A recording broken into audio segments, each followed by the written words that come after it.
Oke, Assalamualaikum warahmatullahi wabarakatuh. Jaelah. Jumpa lagi sama saya Fahmi Sahlan di channel YouTube Pangeran Bersarung. Dan kali ini kita akan membaca atau menyampaikan sebuah berita berkaitan dengan ledakan yang terjadi di kota Beirut. Jadi beberapa hari yang lalu itu terjadi ledakan besar di kota Beirut yang korban tewasnya itu sekitar 150-an orang, yang luka-luka 3.000 atau 6.000 gitu, dan ratusan ribu orang kehilangan rumah atau tempat tinggal mereka hancur. Nah, tadinya saya pikir ini ada serangan gitu, ada konflik di daerah Beirut itu, tapi ternyata pas saya coba mau ngobrol sama kawan yang kuliah di Beirut, saya kontak beliau, saya tanya, ini kronologinya gimana kok sampai ledakan besar kayak gitu. Karena kebetulan di Beirut itu ada guru kami, yaitu Syekh Kamal Adnan Raghib. Beliau tinggal di Beirut dan beliau merasakan ledakan tersebut, bahkan rumahnya pun terjadi kerusakan, rumah beliau. Nah, saya pengen tanya-tanya kepada beliau, ke kawan yang kuliah di sana itu, tapi beliau lagi pulang di Indonesia, pengen interview gitu. Cuma kata beliau itu cuma ledakan gudang biasa, nggak ada konflik, nggak ada apa-apa, nggak ada. Akhirnya saya putuskan untuk ya udah nggak jadi ngobrolnya. Cuma kemudian hari ini saya baca sebuah berita di Facebook, beritanya sebuah tulisan dari Pak Dahlan Iskan. Jadi video ini akan menyajikan kronologi ledakan yang terjadi di pelabuhan Beirut itu, menurut dari artikel yang ditulis oleh Pak Dahlan Iskan. Seperti apa kronologinya? Saksikan terus.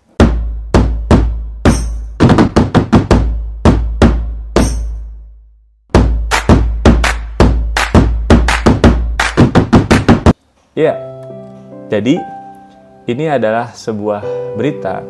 Jadi ini hanya menyajikan berita saja yang ditulis oleh Pak Dahlan Iskan. Dan artikel ini berjudul Langit Runtuh, ditulis pada tanggal 11 Agustus 2020 oleh Pak Dahlan Iskan. Langsung aja kita baca. Saya kontak satu persatu teman saya di Beirut. Sudah lebih 1 tahun saya tidak mengontak mereka. Kali ini saya harus melakukannya. Ledakan 4 Agustus itu begitu dahsyat. 158 orang meninggal. Masih banyak yang dinyatakan hilang, yang terluka sampai 6.000 orang, yang kehilangan rumah 300.000 orang. Insya Allah kan?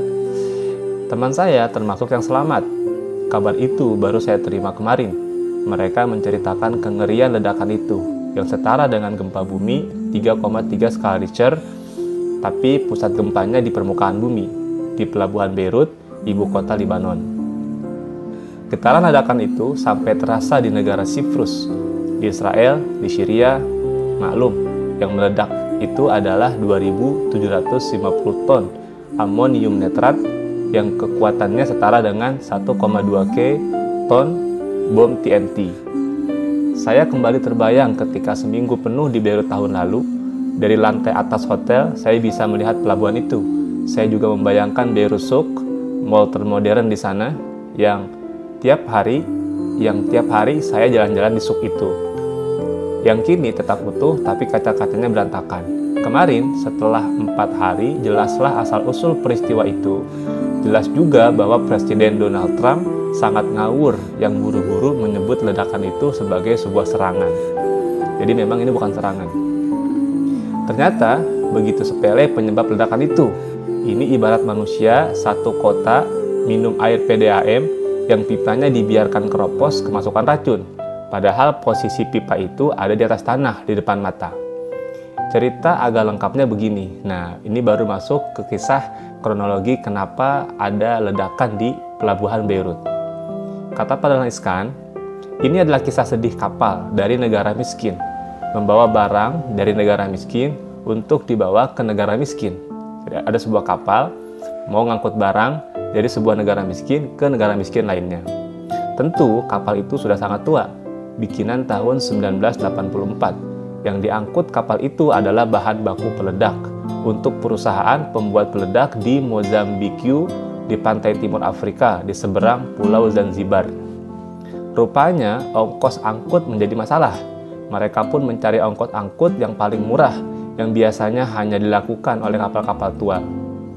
Perusahaan angkutnya pun dicari perusahaan yang mau banting harga, yakni perusahaan kecil dari negara miskin, Cyprus. Perusahaan inilah yang terakhir membeli kapal tua itu, yang sudah pindah tangan sebanyak 12 kali. Bahan baku peledak itu sendiri berasal dari negara miskin pecahan Uni Soviet, yaitu Georgia, lewat pelabuhannya yang di pantai Laut Hitam, Batumi. Nama kapal tua itu bernama Rosus. Itulah nama terakhir setelah berganti nama lebih dari 10 kali. Panjangnya 86 meter, ukurannya 3200 DWT. Nggak tahu nih DWT ini apa nih. Sebenarnya kapal itu buatan Jepang, tapi memang sudah seharusnya di-scrap. Itulah kapal angkutan umum dengan tempat barang di 2 section. Sebenarnya kapal tua ini tidak harus lewat Beirut.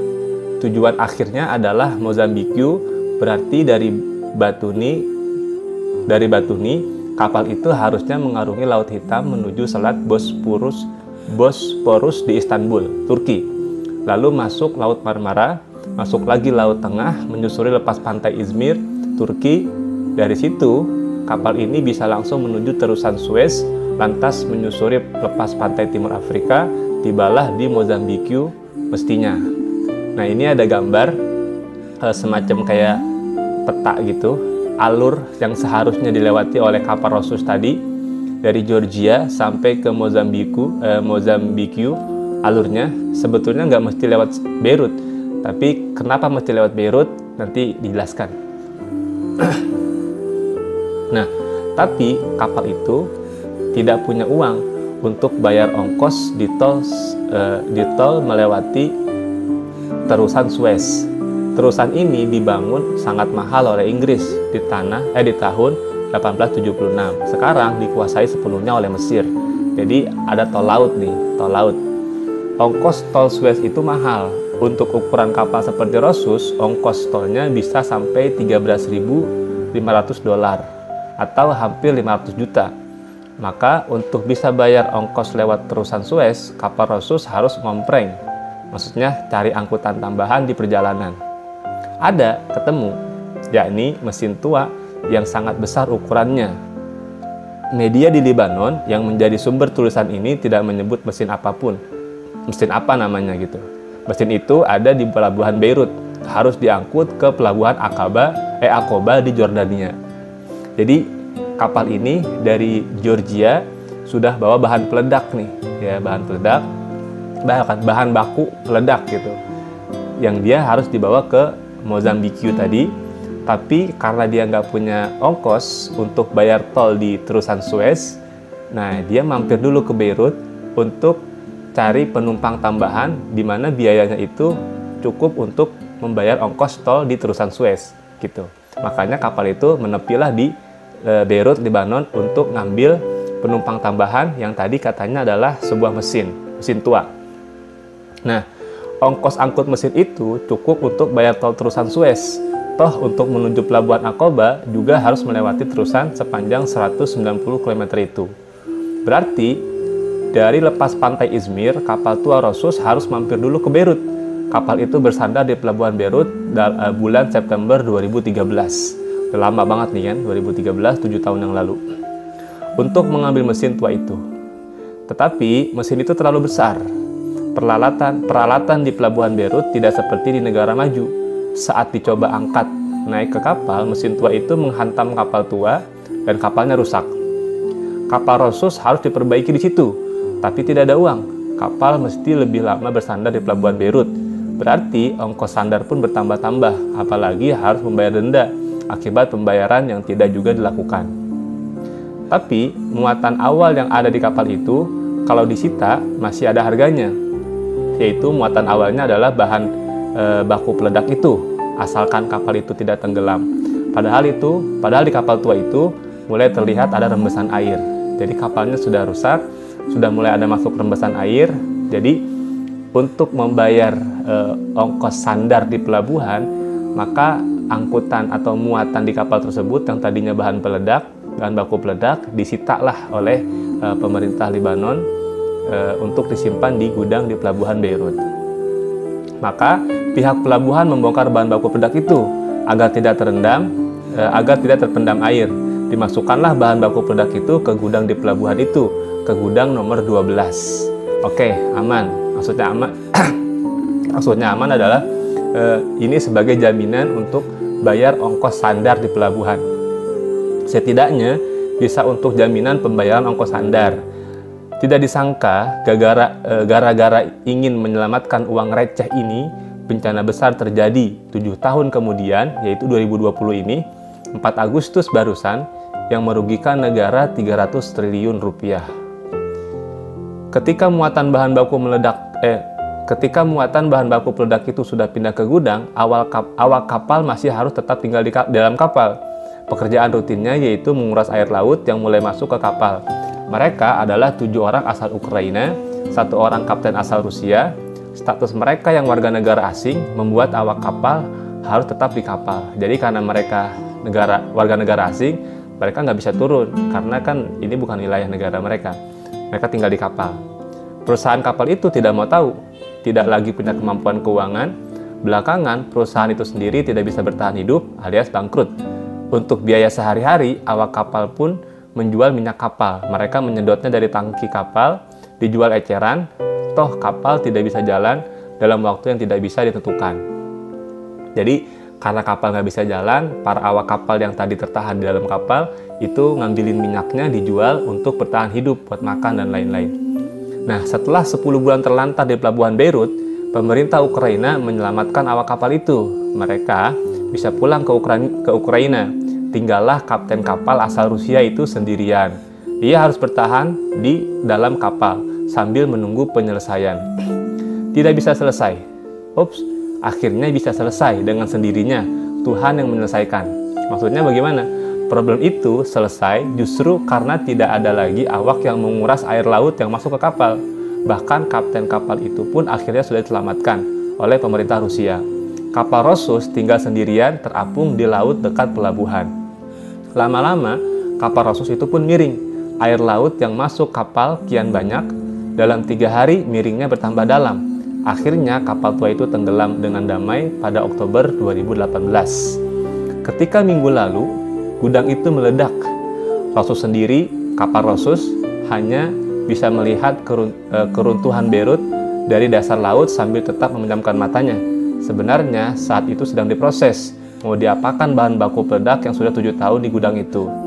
Tidak bisa diapa-apakan, harus menunggu keputusan pengadilan yang rupanya di mana-mana sama, lama dan sangat lama. Begitulah hukum, harus ditegakkan biarpun langit runtuh. 7 tahun setelah kapal Rosus bersandar di pelabuhan Beirut, langit memang tidak runtuh, Beirut yang runtuh. Nah, ini dia cerita menarik dari adanya bahan baku peledak di gudang yang ada di pelabuhan Beirut. Jadi 7 tahun yang lalu tersimpan bahan baku peledak yang tujuannya untuk jaminan ongkos sandar kapal Rosus tadi yang sudah tenggelam. Nggak tahunya malah jadi petaka di Beirut. Meledak, entah pemicunya apa, di sini nggak jelasin. Meledak dan akhirnya menghasilkan kerugian yang sangat luar biasa. Itu dia kronologi tentang ledakan yang terjadi di kota Beirut. Demikian. Assalamualaikum warahmatullahi wabarakatuh.